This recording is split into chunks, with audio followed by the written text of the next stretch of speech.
Let me see if I... Here too. This is cool right here. Let me just do like a icebreaker type thing. Like, All right. so, of course I know who you are, right? But like, Right. you gotta give the audience or the viewers a chance to know you. Like, Yeah. what's your name? Like, explain yourself. No one All right. really knows what you're about. So, I'm Ishmael. You know, I'm a video creator on YouTube. I'm an athlete, snowboarder. I'm just a college student, basically, just doing my thing, trying to figure out life just like everybody else. okay. And what journey has brought you to being a college student? Like, is there anything in your early upbringing that made you want to become a college student, or? Not much of my family went to college. You know, a lot of them went to the military and things like that, and so, you know, I wanted to go a different route. I wanted to go to college. I wanted to see what the experience is about, and that's basically what brought me to college. Okay. And where were you born? How was like that life like growing up? So I was born in Junction City, Kansas, but I was raised in Topeka, Kansas for most of my life. Topeka, Kansas, pretty urban, I guess, if you want to say. It's, you know, it's a lot of hood, a lot of gang activities and things like that, but it was pretty cool. I mean, it's just normal life, I guess. Normal broke people life. Was it the city life, rural? What was it like? It was like I don't want to say city, Okay. but it was like a mix, kind of like Chico. Okay. Like, it was like a little mix. Like, you could really walk anywhere you wanted to get to everywhere, but there's a little bit of a city aspect to it, but not much. So not much buses around? Nah. No. Okay. How long were you out there for? I was out there for like 14 years of my life. And then I moved out to California my sophomore year, Okay. the start of my sophomore year. And that's where it was kind of a culture shock, I guess. Culture shock. Explain that culture shock. What was different? So moving to California, well, okay, so first I moved to Texas. Oh. And Texas was like way different because Texas is huge, you know, way bigger than the school. I mean, it wasn't way bigger than the school I was into, but it was different for sure. It was a lot different just because I didn't know anyone, you know, I wasn't on the football team and stuff like that. And it was after a while, you know, because I was only there for a month. And when I was on the football team, I was starting to get to know people a little more. You know, I thought I was actually getting involved with the school a little more. And then I moved to California after like a month. And that's when it was a culture shock because in Cali, where I moved, there's only like 2 black people that live in the school. And they made that race thing like, you know, Prominent? they made it like mean something to them because it was just weird. They thought it was weird that I was there, and I thought it was weird that they thought it was weird. Does that make sense? Yeah. Because you were used to like all different types of I was variety. used to diversity. Okay. And so when I was like one of the few black people and they were like making a big deal out of it, I was just like, what the fuck? Yeah. It's like, hold on. Switch this back up a little bit. Hold on. Right. But like, when you moved to California, was it easy to make friends or no? Was it like Texas where all you gotta do is join a football team and bang, you know everyone? That's kind of how it is. Like, that's kind of always how I saw it, you know, in high school. If you join like the football team, like I said, you join some sports, you get to know a lot more people better that way. And that's kind of what happened. I joined football, got to know some people, and it turned out pretty good. Okay. And do you feel like those experiences of moving from city to city, it made you more comfortable with meeting new people, talking to them, and overall just having the confidence to make content? Yeah, definitely. Definitely from moving states and things like that, and just being the new guy all the time. It was tough at first, but I realize now, like being out of high school and without all that, you know, puberty and all those hormones and nervousness, it's very easy to talk to new people nowadays because it's just like we're all just people, like, Yeah. so it's pretty easy to talk to new people. At the end of it, we're just, trying to have fun, Right. be happy. That's how everyone is. So it's like I know what you want. Like, you obviously just want to have a good time, but so it's cool. All right. So what are some life experiences growing up? Like, what is something you hold true to your heart that you carry on, that you learned at an early age? Ooh. That's a big question. It is. You gotta get deep.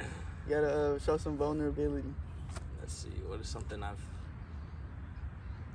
I don't know. I gotta think about that one. All right, for sure. What'd you say? Say that again. So, I want to know from you, like, was there anything that triggered you to act a certain way? Something that inspired you to, like, so for instance, like, you're going to Walmart and you're waiting for you're waiting in the line, and your mom just heads out because she forget the can of soup, and then the cashier was like next, and you're like panicking, you don't know what to do because you're not gonna be the one paying, and you're just waiting for your mom, and so you start to get rushed. I guess. Was there anything like that caused you to act a certain way? I guess mine's is I guess I'm just thinking about it, but I'd say like my parents, you know, they're very, very toxic and argued a lot when they were growing up, when I was growing up, and that kind of caused me to like not want to be in a relationship. But as I got older, I just realized that, you know, you gotta when you're in a relationship, you gotta treat them with respect and treat the other person with, you know, love and care and all those things. And so it just makes me more of a respectful person, I guess, and more of an open-minded, because I just realized that everyone's going through something, so you just gotta deal with that. So it kind of showed you what you don't want. Yeah, it showed me what I don't want, exactly, and that kind of, you know, made me like search for something better. So yeah, exactly what you said.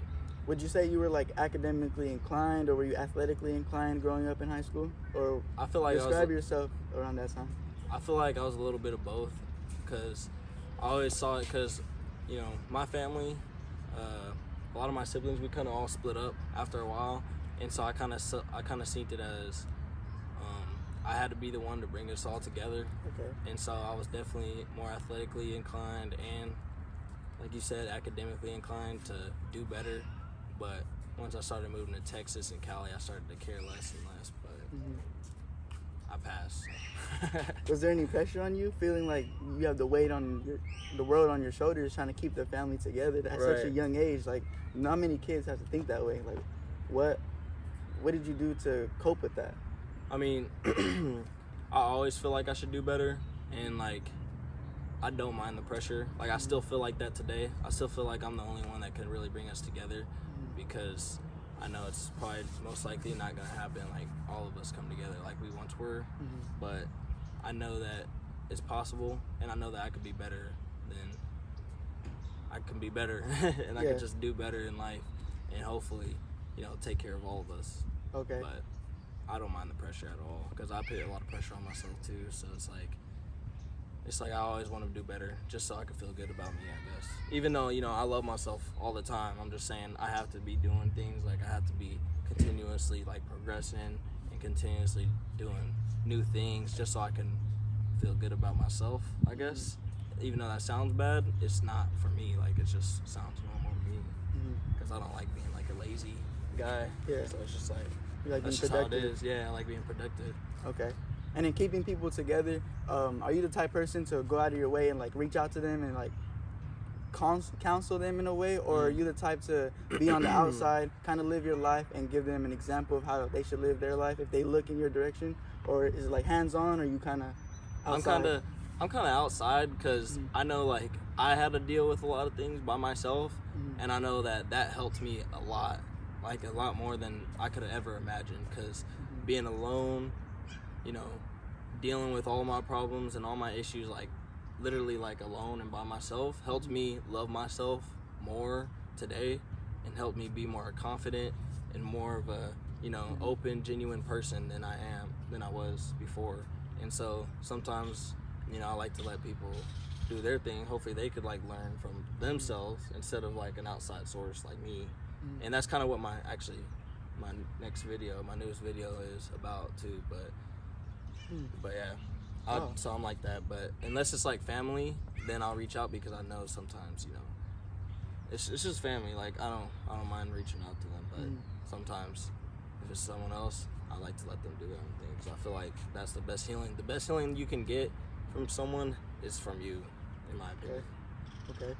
And what type of healing are you trying to do for people? Like, because you said you healed yourself, you were able to be comfortable with yourself. What do you see some problem areas that other people are dealing with that you could help solve? So like, kind of like what I just said, I feel like that's kind of advice that some people need to hear, because a lot of people want to go to outside sources to get, healing and like love and happiness and stuff, but you have to be your own source of happiness. And that's the kind of message that I want to give to people. Like, don't be scared to be alone. Being lonely and being alone is two completely different things. Ooh, elaborate on that. So being like alone, doesn't necessarily mean you're lonely. It just means you're alone. Like, you could be happy, you could be,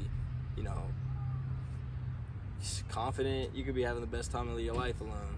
But being lonely is like being like sad and like you're lonely because you feel like you don't have anyone. Yeah. But when you're alone, it's like you're just alone, but you remember you still have yourself. Like, you're not lonely, you're just alone. So you think you can be in a crowd and still feel lonely? Yeah. Like outcasted in a way? Oh yeah. You can definitely be in a crowd and still feel lonely. And that's exactly what I mean. Like, people surround themselves with people and stuff. Excuse me.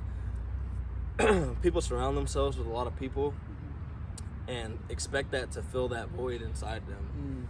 But that can never do it, because that thing they're looking for is themselves.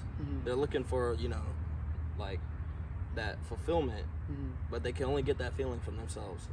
And that's exactly like what I said in my new video. That's exactly what I was talking about. That link in the video, a link of his video is going to be in the description down below. So make sure you check that out too. But as of right now, we're still going to continue what we got going on. Right. But that's pretty good. But where did you find that self-actualization, the self-realization that I need to have happiness within myself? What areas in your life did you feel like you need to improve, and where did you go to find them? So when I was in high school, I was pretty like I said, I was hella lonely, I remember coming home and not even having like I'd come home 5 days out of the week, right? And those 5 days I would just be by myself until I went to sleep. And then the next day I'd go back to school. That's how it was, like all 5 days, because my mom worked the weekends. And so I never saw her during those 5 days. And so like I would just come home, I'd just be by myself, no dog, no cat, no nothing. And also I was going through, the transition, because this is in California, right? So I was going through the transition from like leaving that life in Kansas, all my family, they're all gone. In California, there's nobody, you know what I'm saying? So like, that's really where I got that sense of, well, it's just gonna be me and you. A lone wolf type thing. Right. And so like, I had to learn how to get that happiness from me, instead of trying to go to the outside source to get it. Okay. Did you always try to keep yourself busy, because you're alone by yourself for most of the time? So what did you do to let that time ease into you? There's not much I could do, just because I didn't have a car or anything like that. So it's not like I could really go too many places. But when, I was alone, I'd go on a run, I'd go work out, do whatever I can to get out of the house. So you had no siblings? Nah. No siblings? I mean, I did, but they're all gone. Oh, okay. Yeah. For sure. Not gone like dead or anything. Yeah. They're just like fucking like all in different states and shit like that. All over? Yeah. That would give you a reason to travel, right? Right, yeah. Is that something you like to do? Yeah, that's why when we go to, if we go to Santa Barbara, I'm gonna go see my brother. Oh, okay. It's been like 5 years since I've seen that fucker, so. You looking forward to it? Yeah, so, yeah. Do you feel like your brothers helped you become who you are today too, in a way? Where like they showed you the ropes, kind of how to live life? Or they were kind of like too much out the picture for you to understand that? I don't want to sound like they were like bad brothers, because they weren't. I love them to death, both of them. But they're kind of they're doing their own thing, I guess. Like, focus on their own life. Like, they're going through a lot of shit too, so it's like they couldn't really help me as much too. You know what I mean? And the distance. But they were there. Yeah, the distance doesn't make it any easier, because we can only call each other. And obviously sometimes you can't always call somebody because they're busy, right? So. It is what it is, but we still keep in touch to this day. I'm probably gonna go visit them more now that I'm older and that I have the money to do it. And you have the free choice and free will to do it. Exactly, because I'm living by myself, so I can go do whatever I want Okay. So tell me about what you got going on. You keep telling me you make these YouTube videos. Like, when did you start thinking I could really do this? So kind of like with you, like with COVID, Okay. I took that year off of college, right? Yeah. And so just working and stuff, I felt like I needed to do way more. Because like I said, I like being productive. And work is not shouldn't be my source of productivity. And so I'm thinking like I need to have a side hustle, I need to do something better. And when I'm watching YouTube, you know, it always makes me feel good. I see videos where they're spreading positivity, they're doing like good things, and they're really making a difference, right? Yeah. And so I'm like, well, I could do this same thing. You know, I got the personality, I got the confidence, I could do this thing. And so I was like, you know what, let me just film something just to see and just put it out there. Okay. And that's what I started doing. I just filmed something, just a story time video. You know, it's not really that good, but I was like, let me put it out there. And I just started filming more and more, and hopefully I can continue to grow, continue to get better, because I feel like it's something I could do for the rest of my life. Okay. Like, I'm never gonna stop doing YouTube, probably. Yeah. So. And then tell me about that first video that you dropped. Did it catch any traction? Did the traction boost your confidence even more? Did it lower it because you're like, oh, no one's really listening to my message? Right. How did you react to these new things that you're going through? The first video I knew it was not gonna be good, so I didn't really expect anything out of it. Plus, I didn't even advertise it because I was like, I'm gonna wait till my quality gets better to start putting that shit on Snapchat and Instagram and stuff like that. Yeah. So it didn't really get any traction, but I wasn't, you know, worried about it at all because I'm new. So I was just like, it's all in good time, you know. Godspeed. What have you done throughout this process to obviously make the content a little bit more better, more engaging, more creative? Have you made any changes? Are you still like going in the same areas of where you started? I've made a few changes for sure. They're just small changes right now. Hopefully I can make bigger changes, you know, like with having like an intro and things like that, and having like better editing skills. But so far, all I did is just like stop walking around, because sometimes I'll be on my phone walking around and it's like gibbery and like hard to focus, you know. So I just set up the camera and just talk to the camera, you know, also look at the camera, just little things, you know what I mean? But nothing crazy right now, just like little small stuff. Okay. And where do you see this channel going into in the near future? Like, what other type of topics do you want to introduce into your channel, or like what type of series do you plan on doing? What is the future looking like?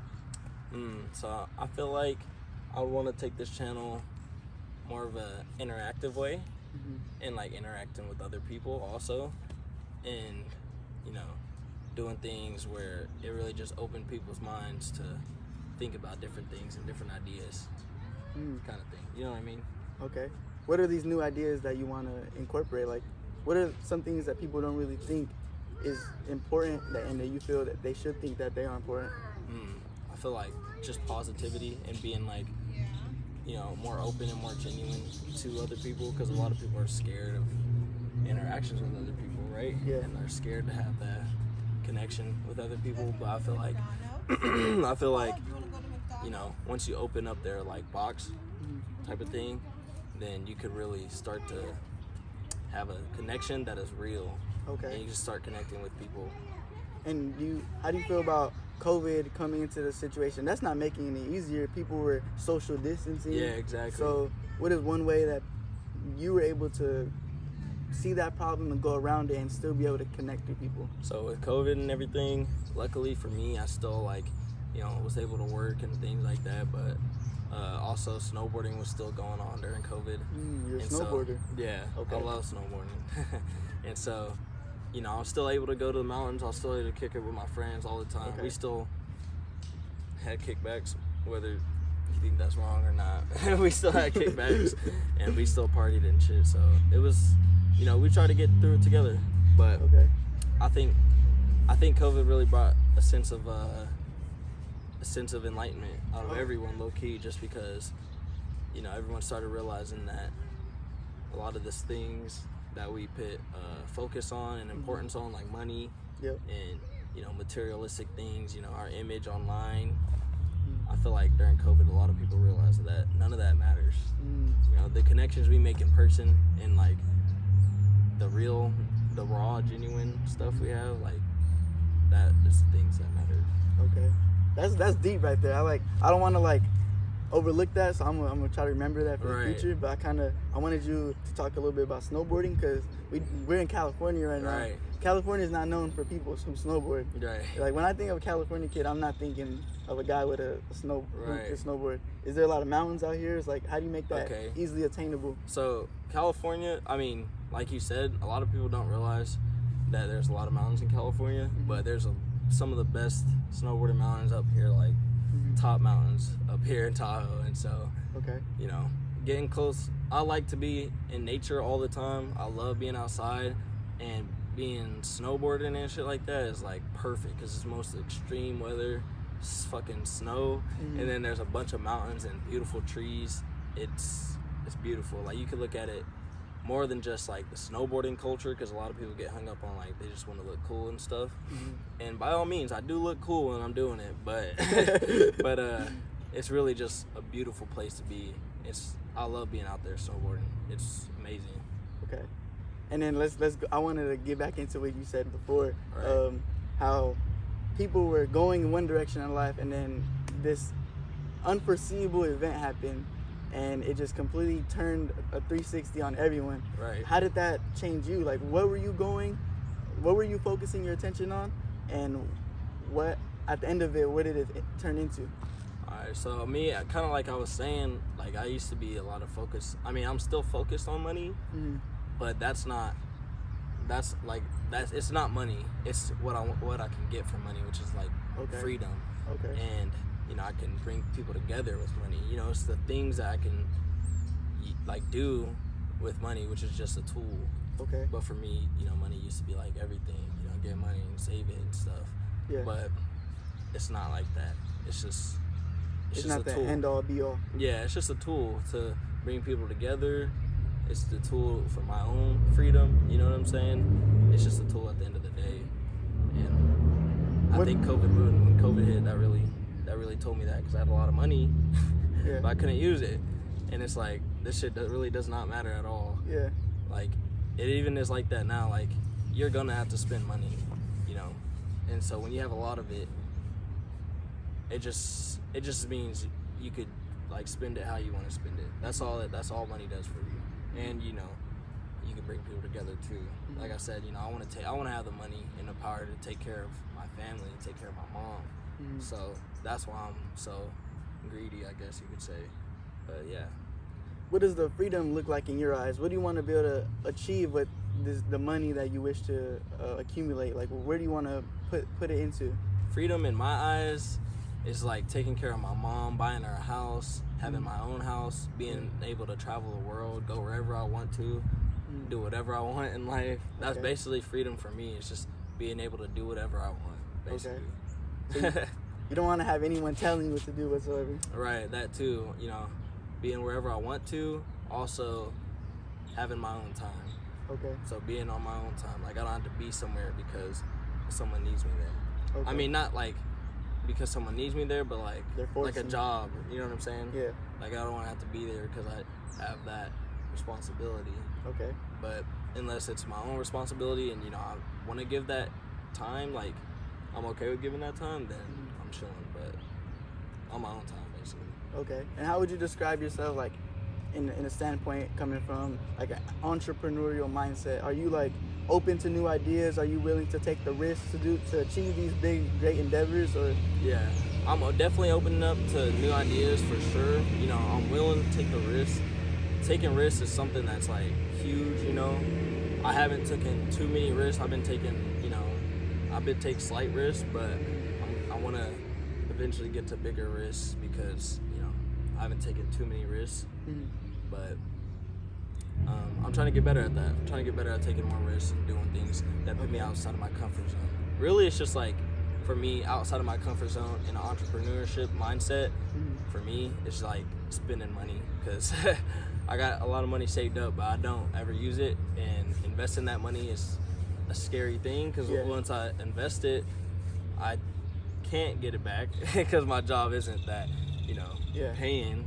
Like, my old job, I definitely could get it back. Yeah. But right now, it's like, it's not once it's gone, it's gonna be gone. Okay. So it's like, you know, even though people say money is what do they say? Money is, what's that saying?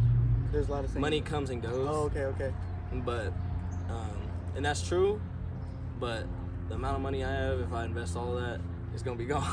Yeah. It's gonna be gone for a long time. It was hard to achieve it too. You're right. So it's like, That's you why don't it's want like, it to just yeah. instantly wipe out like that. Right, and I'm not gonna let it. Even when I do invest it, I'm not gonna put all of it, obviously, in. Right. But I'm just saying, you know, I gotta get over that where I could just put this money somewhere. Okay. And be okay with that. What is describe your comfort zone? What is something that you notice about yourself that you kind of want to go get out of? Getting a lot of sleep. Okay. I be sleeping a lot. Well, not too much, but like I notice sometimes like that really triggers my mind. Like you'll be like, damn, I'm tired, I need to get some sleep, and that really ruins a lot of things. Like it really messes with you a lot. Okay. And getting over that barrier is hard for a lot of people. Right. But once you get over that barrier where, you know, you don't think about sleep, like you think about sleep differently. Like you can get it in another day, because sleep is always going to be there. But you really have to like trick your mind to think, hey, like, we're going to get sleep some other day, but that's all right. Like put other things as a priority. That's Okay. really hard for me. And that also ties in with your mantra of spreading positivity and healing yourself, because Right. that's the only time we actually can really Yeah, regain ourselves back. that's is through true. sleep. Yeah, that's true. Yeah. Okay. So allow the viewers to know like what your plans for, like when they click on your channel for the future, like what type of videos do you plan to give out, so that way they could have something to look forward to. All right, so when you click on, you know, my channel, expect to see right now, you're just gonna see a bunch of vlogs, me talking about shit like how I kind of was with him, you know. But in the future, you'll probably see more story times. You'll probably see more interactions with other people, you know, more vlogs, more travel stuff, and hopefully by this year you'll see a lot of snowboarding videos too. Okay, I was about to ask about that. Hopefully you didn't forget about that one. So, Yeah. Is coming up? Is the winter coming up? Ready for the snowboarding season or what? Oh yeah, winter's coming. Winter's coming for sure. And once it gets here, it's gonna be a good time. I already got my season pass, so I'm gonna be there like every week. Okay. So if you guys are in Tahoe, you guys want to snowboard, Hit them up. So how do they reach you? Like you have a Facebook, an Instagram, a Snapchat? you can reach me on Instagram. You know, Ishmael A. Walker. You know, it'll be in the link description. Yep. And hit me up there. I'm definitely always down to snowboard. I got my season pass, so you know I'm going. So I just need someone to go with. Okay, for sure. I thank you for taking the time out of your day so we could take this beautiful moment and spread into something bigger as time comes by.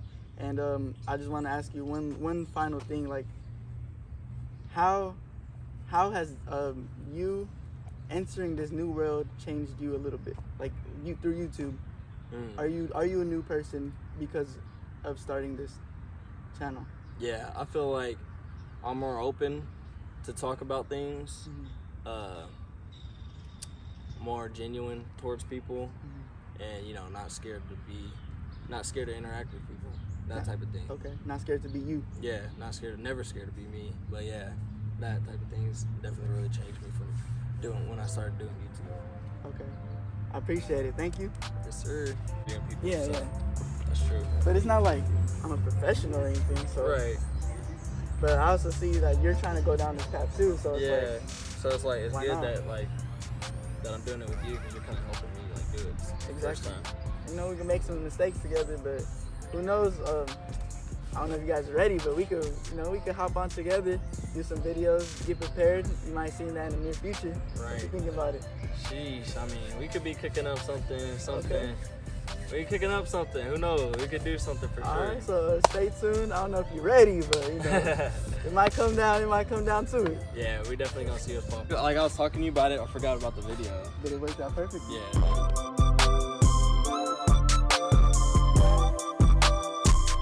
Hi, I'm Jason Thomas.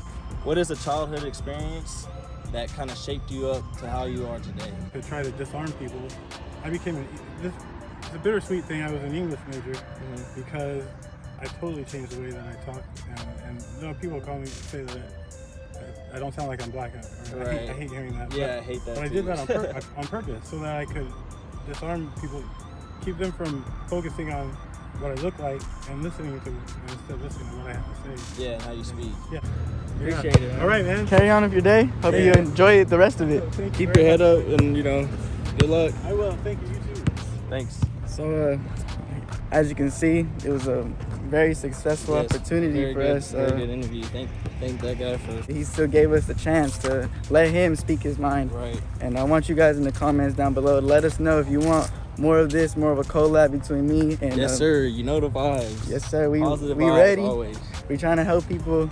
So just show some love and stay tuned.